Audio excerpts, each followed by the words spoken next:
Un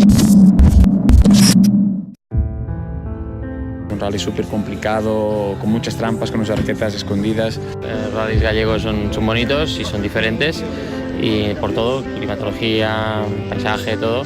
É un rally espectacular, moi ben organizado e con uns tramos increíbles que os pilotos disfrutamos moito. Una carrera espectacular, con mucha gente, los tramos muy difíciles.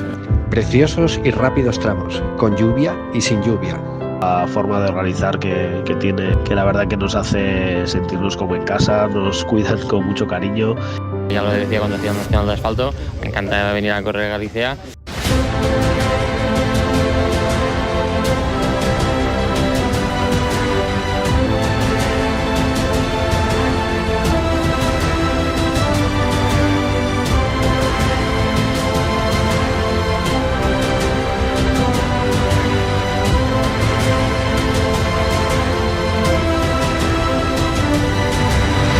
Mejor rally del Campeonato de España.